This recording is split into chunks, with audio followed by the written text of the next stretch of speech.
le Judas Swing. Dans cette vidéo, on va tout d'abord donner une définition de ce qu'est le Judas Swing. Ensuite, on verra son lien avec les institutions et le rejection block. Puis, on va prendre un point de vue algorithmique en parlant de son fonctionnement avec l'EPDA ainsi que son impact sur le marché. Et puis enfin, on verra comment le repérer sur le marché et comment évidemment l'utiliser. Alors tout d'abord, à quoi fait référence le Judas Swing ?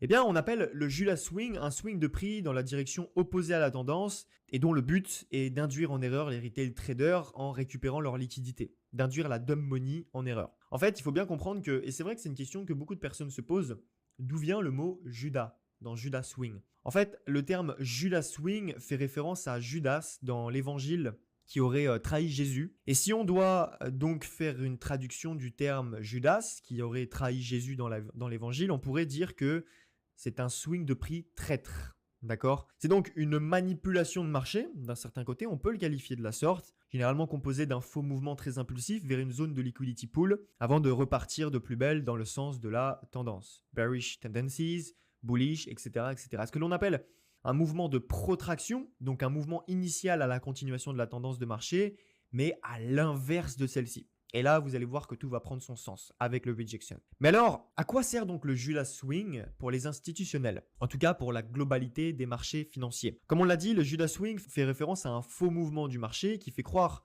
aux traders que le mouvement va continuer dans une direction particulière pour finalement produire un reversal et repartir dans l'autre sens en les piégeant. En fait, cette phase de manipulation, les russes va forcer la psychologie du marché et de ses participants, évidemment, donc les traders, à rentrer et placer leurs ordres dans une zone spécifique, alors que c'est faux et c'est bullshit. Donc en réalité, en fait, c'est un mouvement totalement synthétique du marché, oui, synthétique, orchestré par la liquidité et donc évidemment trouver de la contrepartie. Encore une fois, c'est un intérêt particulier et spécifique pour récupérer de la liquidité, pour récupérer de la contrepartie. Généralement, ça se produit en fin de mouvement et vous allez pouvoir, on le verra dans la partie pratique, comment bien le repérer sous toutes ses formes, que ce soit HTF, Lower Time Frame, etc. etc. C'est pourquoi le Judas Swing va toujours s'effectuer vers une zone de liquidité clé. Très important, très important, très important. Zone de liquidité clé. Si les institutionnels souhaitent vendre le prix, alors elles vont produire un Judas Swing haussier vers une zone de buy stops pour trouver évidemment de la contrepartie vendeuse. Donc des personnes qui sont prêtes à vendre ici. Inversement, si elles souhaitent acheter le prix, elles vont donc produire un Judas Swing baissier vers une zone de sell stop pour à nouveau chercher de la contrepartie des ordres acheteurs pour pouvoir remonter directement par la suite. Généralement, le Judas Swing, pareil, vous aurez l'occasion de le voir, mais c'est un mouvement très agressif. C'est un mouvement très agressif qui fait croire que, ah punaise, le prix il explose dans telle direction alors que c'est totalement faux. Et il faut effectivement maintenant comprendre que le concept du Judas Swing est fortement lié au time and price, c'est-à-dire que la dimension temporelle, si je peux appeler ça comme ça, du prix et donc aux horaires des sessions de trading des différentes bourses, c'est très important. Pour ce qui est de Londres, London Session, c'est une session vraiment typique pour le Judas Swing. Ça, retenez bien ça, c'est d'ailleurs sa particularité avec le London Swing Reversal. Et vous aurez très souvent un Judas Swing facilement anticipable durant cette session, puisqu'en fait les institutions vont être obligées de venir récupérer la liquidité sur un niveau de liquidité externe afin d'entrer sur le marché. Elles vont donc créer un faux mouvement, donc une manipulation, même une petite période de temps, même sur une toute petite période de temps. Et en fait, généralement, leur intérêt, en tout cas pour Londres, c'est de sortir de la session asiatique, c'est de sortir du range de la session asiatique, parce que ça veut dire qu'on est encore dans les liquidités des volumes chez les Asiatiques, d'accord ? Et du coup, c'est pas quelque chose de correct, puisqu'on a besoin de créer ce qu'on appelle de la encroachment candle. Ça veut dire qu'on a besoin de sortir du range de base de la session pour sortir des liquidités nouvelles. Parce qu'encore une fois, rappelez-vous, le marché, lorsqu'il vient chercher des liquidités, c'est comme une peau de serpent. C'est-à-dire ça a besoin de muter, de changer de peau régulièrement pour pouvoir évidemment survivre. D'accord ? Sur les marchés, c'est pareil. On a besoin de changer de peau régulièrement. On a besoin d'avoir de la fraîcheur sur le marché et de ne pas rester dans un endroit où ça va conditionner. Il va faire chaud, de plus en plus chaud, comme dans un four. Et à un moment, c'est pas possible. Le marché, il faut bien qu'il sorte, il faut bien qu'il prenne l'air. Et ça, c'est de la liquidité externe, notamment pour sortir de la session asiatique, où justement la session asiatique, contrairement à ce que beaucoup de personnes pensent, c'est quasiment la session entre Londres, New York et la session asiatique, la session où il y a le plus de volume sur les marchés, parce que c'est elle qui va dicter la session de Londres et la session de New York pour une journée complète, et donc ça a un intérêt particulier. Ça, c'est vrai que très peu de personnes en parlent, mais c'est important de comprendre pourquoi cela fonctionne.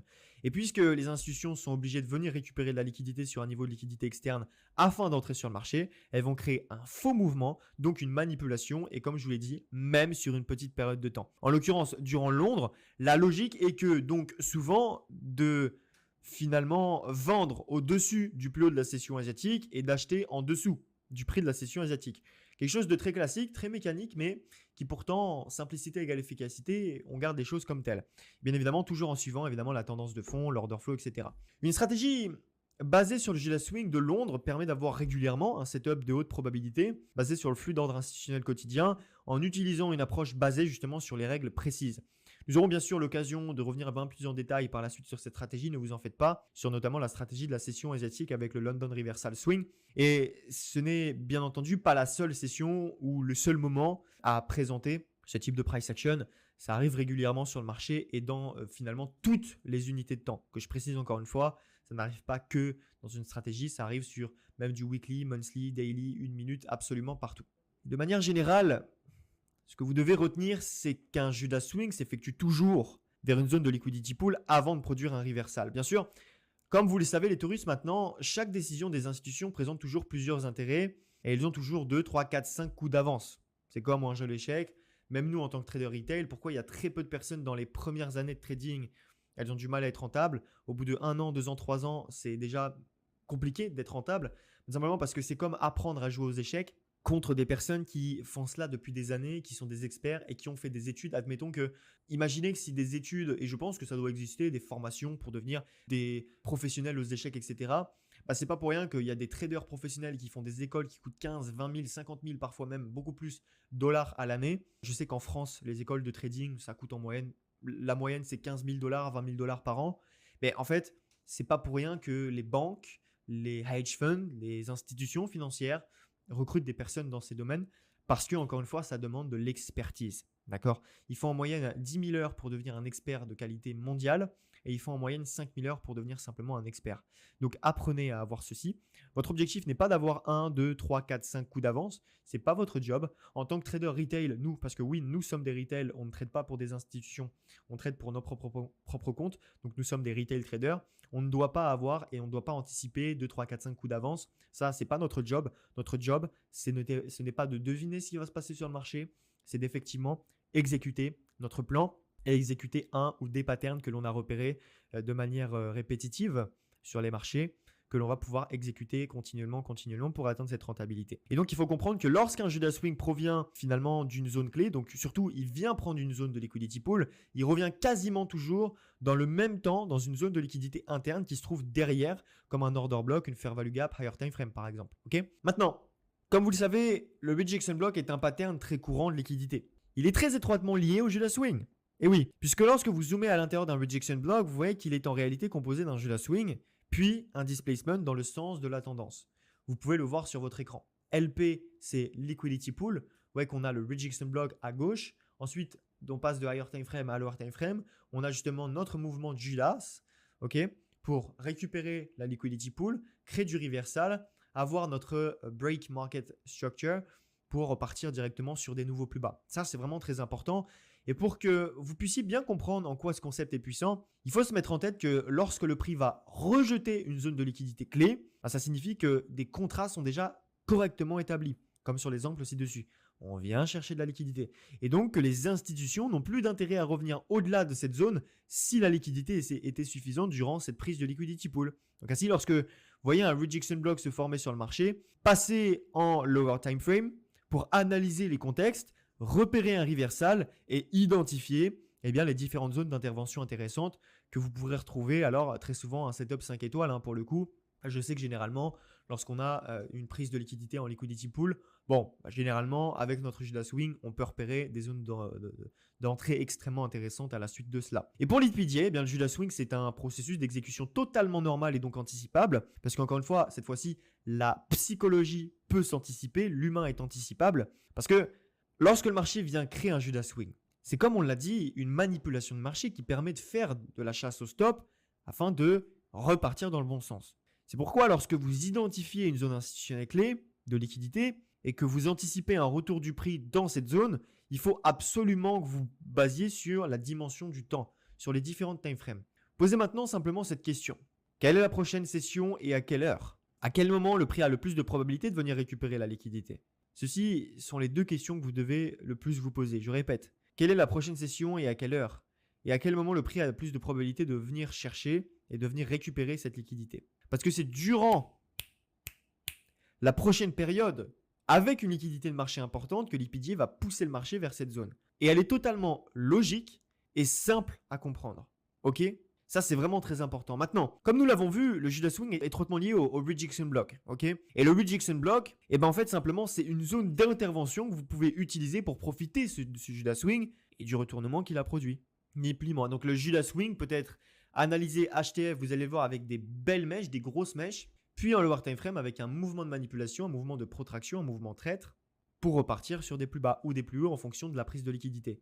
Et donc pour être plus clair, plus la liquidité qui a été prise, qui a été saisie avec le Judas Swing est importante, plus la mèche de la bougie de rejet sera imposante. D'accord? Parce que le displacement du prix dans le sens de la tendance sera généralement très impulsif. Et donc comprenez que le Judas Swing a un impact extrêmement important sur le marché. Parce qu'en réalité, il se déroule absolument partout là où il y a de la liquidité.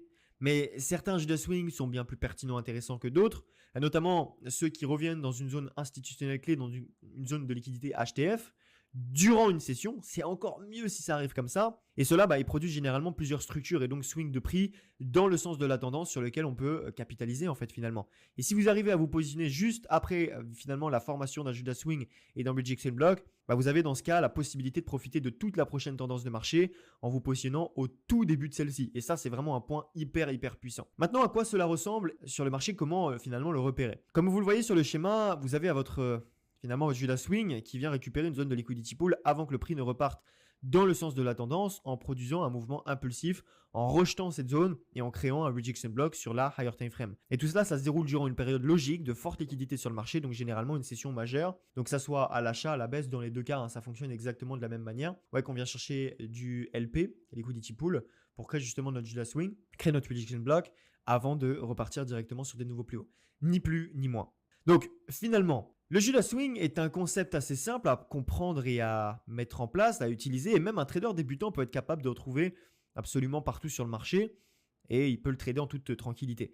Parce que c'est un setup en fait finalement les Taurus qui présente généralement très peu de pièges une fois qu'il est formé. Ok, tout simplement, c'est vraiment même très simple. Maintenant, même si vous êtes débutant, intermédiaire, expert, comment l'utiliser? Comment l'utiliser? Pour bien appréhender et utiliser le Judas Swing, vous devez tout d'abord identifier votre prochain Joe on liquidity logique, c'est-à-dire votre prochain niveau de liquidité qui vient d'être cherché. Et puis ensuite, vous devez être patient et attendre le mouvement vers finalement cette zone dans une période logique de session majeure, généralement Londres ou New York. Et puis une fois que le niveau a été cherché, vous pouvez attendre un break-off market structure en lower time frame et finalement la formation d'un rejection block higher time frame. Puis vous pouvez ensuite chercher des zones de liquidité interne telles qu'une imbalance, un order block, encore mieux une confluence sur plusieurs zones, BPR, absolument tout ce que vous voulez à l'intérieur de votre rejection block higher time frame. D'accord? Et puis finalement attendre le prochain potentiellement mouvement, attendre des potentiels, des confirmations supplémentaires. Et enfin tout ça va vous servir évidemment à de 1 valider votre biais et la nouvelle tendance. De 2, savoir si vous êtes dans une bonne zone d'achat ou de vente. Et point numéro 3, aller chercher des risk to reward élevés. Tout simplement. Et c'est vraiment extrêmement puissant. Ce n'est pas un concept que vous devez trader seul, encore une fois. C'est un concept que vous devez imbriquer sous forme de puzzle avec les autres. Donc pour conclure cette vidéo, nous avons vu le Judas Swing et comment il fonctionne sur les marchés financiers. La compréhension de ce concept va vraiment vous permettre d'ajouter un outil supplémentaire à votre, si je peux appeler un panel de compétences, un panel à votre bibliothèque. Moi, j'aime bien appeler ça la bibliothèque de compétences et de connaissances pour devenir un trader d'excellence. Maintenant, place au principe clé. Les Judas Swing les plus pertinents se déroulent toujours durant une période logique de forte liquidité sur le marché, donc une session majeure. Les Taurus, c'était Gold. On se retrouve tout de suite pour la partie pratique.